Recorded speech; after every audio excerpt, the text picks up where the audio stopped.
अस्सलाम वालेकुम, welcome to my channel. कैसे हैं आप लोग। आज हम डिस्क्रीट मैथमेटिक्स का लेक्चर नंबर 4 करने जा रहे हैं, जिसके अंदर हमने नेक्स्ट ऑपरेशन पे काम करना है बाई कंडीशनल। ठीक है, कंडीशनल हमने डिटेल से कर लिया था। उसमें क्या था कि आप एक एरो लगाते हैं, यानी आप उसको यूँ लिखते थे। कंडीशनल को जब हम लिख रहे थे तो हम यूँ लिख रहे थे P इम्प्लाइज Q।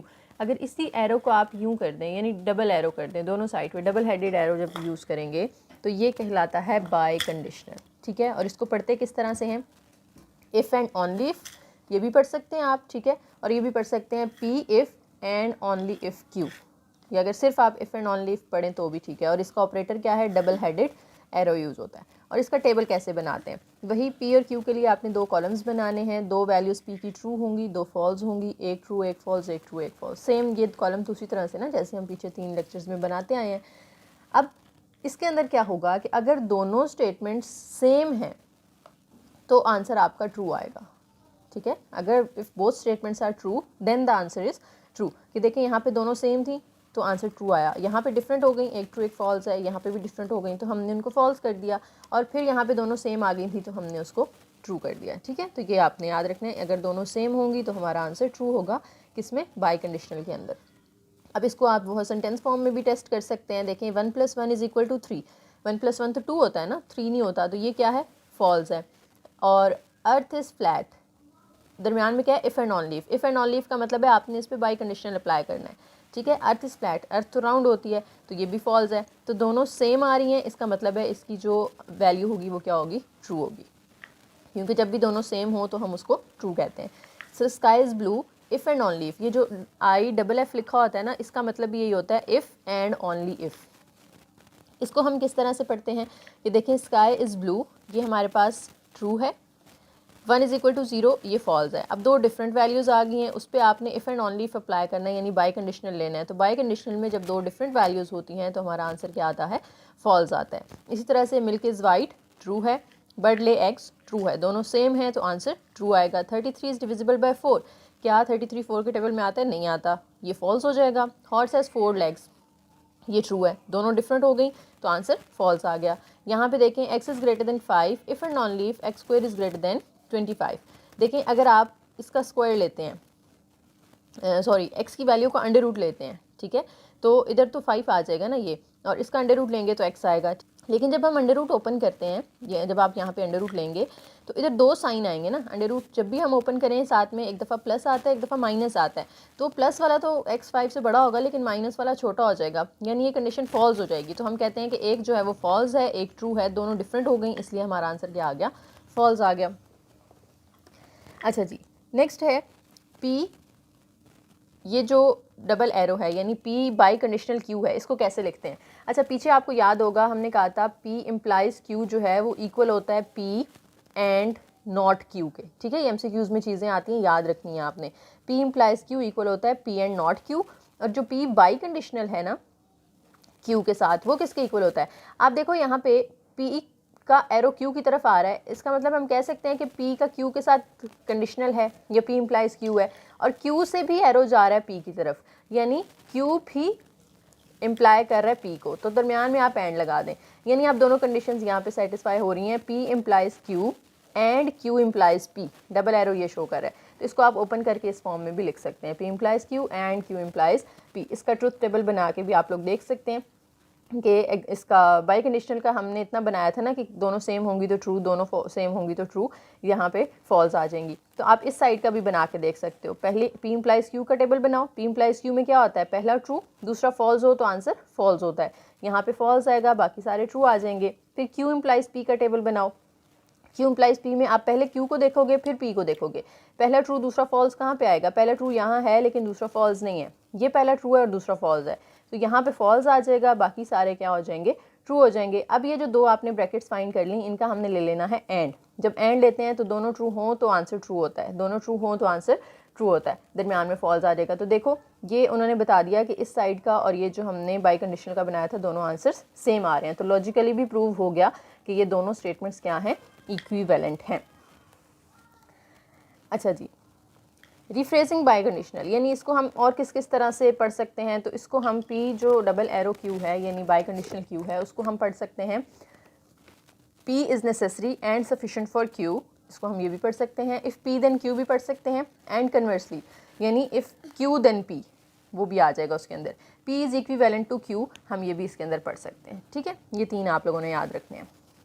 नेक्स्ट हमारे पास एक्सरसाइज है, rephrase the following propositions in the form P if and only if Q in English, यानी आपको स्टेटमेंट दी है और आपने ना इसको बाई कंडीशनल की फॉर्म में लिखना है, क्या यूज़ करते हुए, if and only if use करते हुए। ठीक है, P हमारी पहली स्टेटमेंट होगी, Q हमारी दूसरी होगी, दरमियान में हमने इफ़ एंड ओनली इफ़ लगा देना है। तो देखें जी, बड़ा आसान सा है, if it is hot outside, इसको हम कह देते हैं कि ये क्या है, P है। You buy an ice cream cone, इसको हम कह देते हैं Q। And if you buy an ice cream, तो आइसक्रीम वाले को हमने Q कहा था ना, तो ये दोबारा से Q आ गया। The cone it is hot outside, outside वाला ये हमारा P हो गया। तो देखिए P इम्प्लाइज Q था एंड Q इम्प्लाइज P है, तो इसको हम सिंप्लीफाई करके लिख सकते हैं कि P बाई कंडीशनल Q, यानी P if and only if Q। इसको हम यूँ कह सकते हैं, you can buy an ice cream cone if and only if it is hot outside, या आप इट इज़ हॉट आउटसाइड को पहले लिख लें, इसको बाद में लिख लें, क्योंकि P इक्विवेलेंट है Q के, चाहे आप इसको पहले लिखो या इसको पहले लिखो, उससे कोई फ़र्क ज़्यादा नहीं पड़ेगा। For you to win the contest it is necessary and sufficient, necessary and sufficient का मतलब है कि आपने इसको इफ़ एंड ओनली इफ़ लगा के करना है, that you have the only winning wicket, इसके लिए आप लगा देंगे you win the contest, you win the contest if and only if you hold the only winning ticket. If you read the newspaper every day you will be informed and conversely, conversely का मतलब होता है इसके opposite, कि आपको inform कर दिया जाएगा अगर आप डेली न्यूज़पेपर पढ़ते हैं, यानी ये पहले आ जाएगा, ये बाद में आ जाएगा। तो इसको भी हम इस तरह से लिख देंगे, you will be informed if and only if you read the newspaper every day. ठीक है, ये आप लोग पढ़ लीजिएगा, बहुत आसान सा है।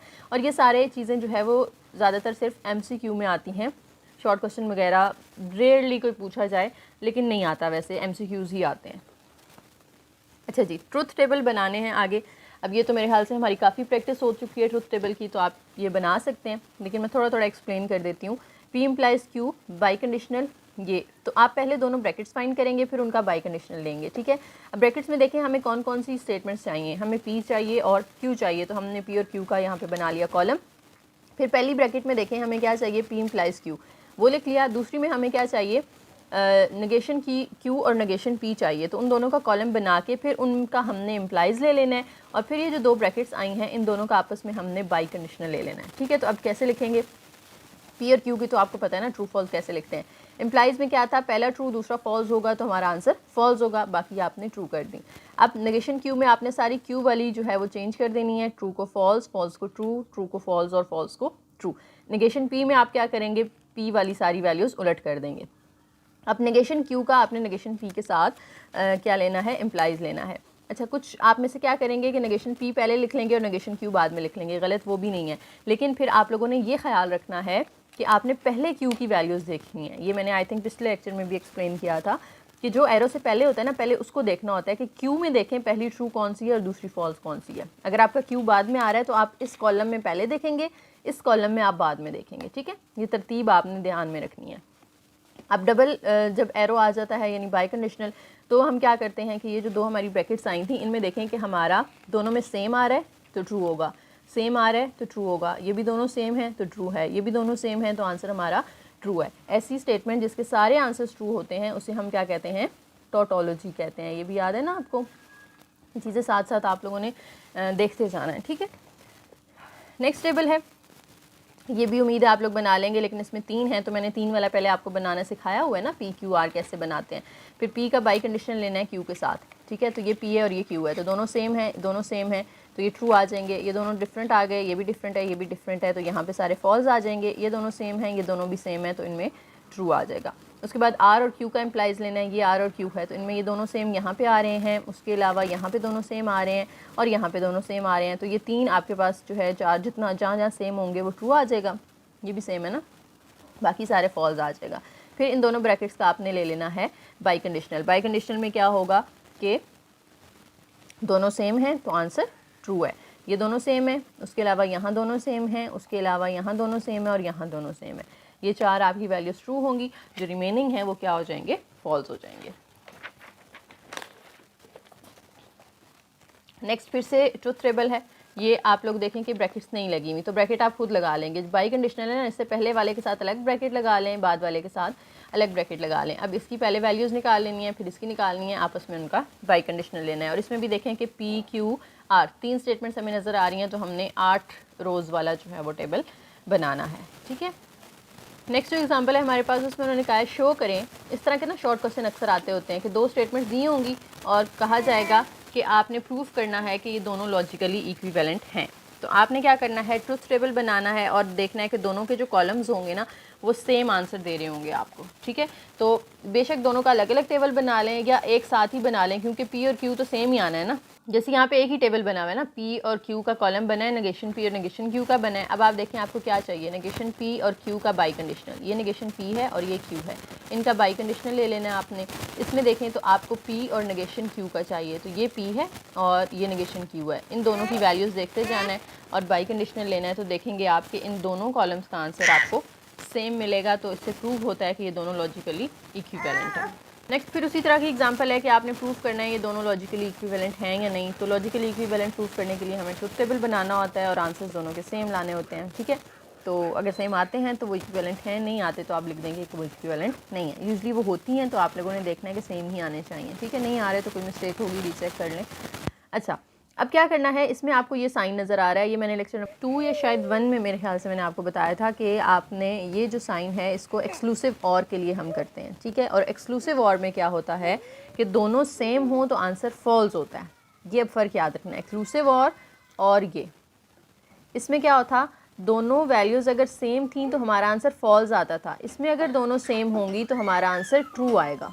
तो आपने पहले पी और क्यू का एक्सॉर लेना है, ठीक है, और फिर ब्रैकेट में देखें बाहर उसका नेगेशन है, तो एक्सॉर का नेगेशन ले लें।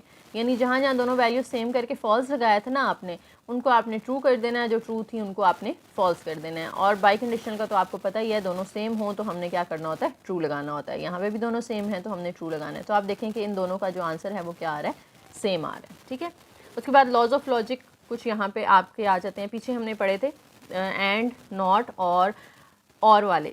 अब हम पढ़ने जा रहे हैं कि जिसमें बाई कंडीशनल और कंडीशनल के साइंस यूज़ होंगे। ठीक है, कॉम्यूटेटिव लॉ क्या है कि पी का बाई कंडीशनल क्यू से लें या क्यू का बाई कंडीशनल पी से लें, दोनों सूरतों में आंसर आपका सेम आएगा। इम्प्लीकेशन लॉ क्या होता है कि पी इम्प्लाइज क्यू जब आप करते हैं तो हमने पी इम्प्लाइज क्यू में हमने पीछे पढ़ा था कि आप क्या करते हैं, पी एंड नॉट क्यू, एक ये पढ़ा था।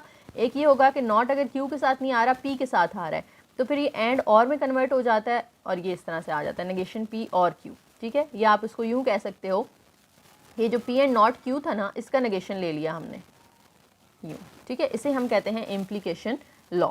उसके बाद आ जाता है एक्सपोर्टेशन लॉ। एक्सपोर्टेशन लॉ में आप क्या करेंगे कि पी एंड क्यू का आर के साथ आ रहा है ना, इम्प्लाइज, तो देखें यानी पी एंड क्यू दोनों का आर के साथ आ रहा है, तो आप पी का क्यू के साथ भी ले लें और फिर उसका आर के साथ, यानी इस तरह से आप एक वो चेन बना दें। पी का क्यू के साथ कंडीशनल ले लिया, क्यू का आर के साथ कंडीशनल ले लिया, और ब्रैकेट हमने पहले दोनों के साथ थी, फिर बाद में एंड वाले दोनों के साथ लगा दी। इक्विवेलेंस में क्या होगा, बाई कंडीशनल है तो वो जैसे पीछे हमने ओपन किया था कि P implies Q and Q implies P.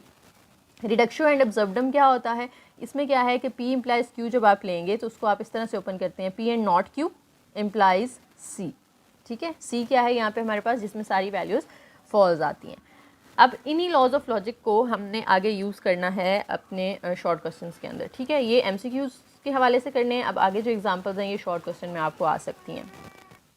Statement में हमसे ये कहा जा रहा है कि आपने जो नीचे स्टेटमेंट्स दी गई हैं उनको रीराइट करना है in the symbols implies and by conditional. ठीक है, कि आपने विदाउट यूजिंग कि आपने इन दोनों को ख़त्म करना है, कि आपका जो आंसर आए ना उसमें ना तो इम्प्लाइज का साइन यूज़ हो, ना ही ये वाला बाई कंडीशनल का यूज़ हो, एंड और नॉट वगैरह यूज़ हो सकते हैं। तो देखिए हमें यहाँ पे जो दी हुई statement P and negation Q implies R, अब इसमें से ये इम्प्लाइज हमने ख़त्म करना है। ठीक है, तो हम क्या करते हैं, ये जो P and negation Q implies R था, इसमें कोई ब्रैकेट हमें नज़र नहीं आ रही, तो हम ये जो इम्प्लाइज है ना एरो, उससे पहले वाली टर्म के साथ ब्रैकेट लगा लेते हैं। ठीक है, यानी हमने ऑर्डर ऑफ ऑपरेशंस, ये कोई लॉ नहीं है लेकिन हमने खुद से क्या किया, एक ब्रैकेट लगा ली, लेकिन लिखना ज़रूरी है क्योंकि हमें रीज़न देना होता है इसके अंदर। अब ये जो हमने ब्रैकेट लगाई है, ये अगर आप देखें ऊपर आपको नज़र आ रहा होगा इम्प्लीकेशन लॉ के अंदर, कि हम क्या करते हैं, जो हमारे पास आता है P and negation Q implies R, ये एक पी स्टेटमेंट है, ये इम्प्लाइज़ है और ये दूसरी स्टेटमेंट है। अब इसमें हम इस पूरी को एक स्टेटमेंट कंसिडर कर रहे हैं और इसको हम सेकंड स्टेटमेंट कंसिडर कर रहे हैं। अब इसमें क्या होता है कि फ़र्स्ट स्टेटमेंट के साथ नेगेशन आ जाता है, दरमियान में और का साइन आता है और फिर दूसरी स्टेटमेंट आती है। तो हमने ये जो फर्स्ट स्टेटमेंट है उसके साथ हमने ये नेगेशन का साइन लगा देना है, दरमियान में और लगाना है और ये दूसरी स्टेटमेंट लिख देनी है। ये बन गया हमारा इम्प्लीकेशन लॉ। ठीक है, अब सेकेंड जो है हमारे पास वो क्या है, पी इम्प्लाइज़ आर, साथ में बाई कंडीशनल है क्यू इम्प्लाइज़ आर। अब इसमें हमने इसको बाई कंडीशनल को भी ख़त्म करना है और ये जो कंडीशनल के सिंगल एरोज़ हैं इनको भी हमने ख़त्म करना है। तो वही इम्प्लीकेशन लॉ हम यूज़ करते हैं। इम्प्लीकेशन लॉ में क्या था कि सिंगल जो एरो होता है उसमें हम ख़त्म कर देते हैं, पहली के साथ नॉट लगा देते हैं, दूसरी के साथ हम और लगा देते हैं।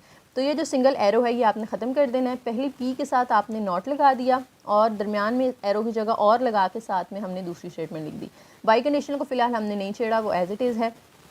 और क्यू इम्प्लाइज़ आर है तो उसमें भी क्यू के साथ आप नेगेशन लगा दें और जो आर है वो वैसे ही दरमियान में और आ जाएगा। वही इम्प्लीकेशन लॉ हमने 2 दफ़ा यूज़ कर लिया, पहली ब्रैकेट में भी और दूसरी ब्रैकेट में भी।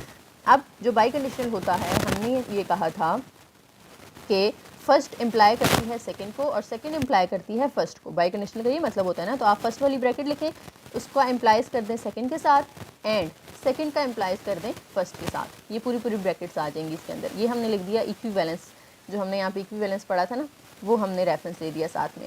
अब बाई कंडीशनल ख़त्म हो गया लेकिन कंडीशनल अभी भी है।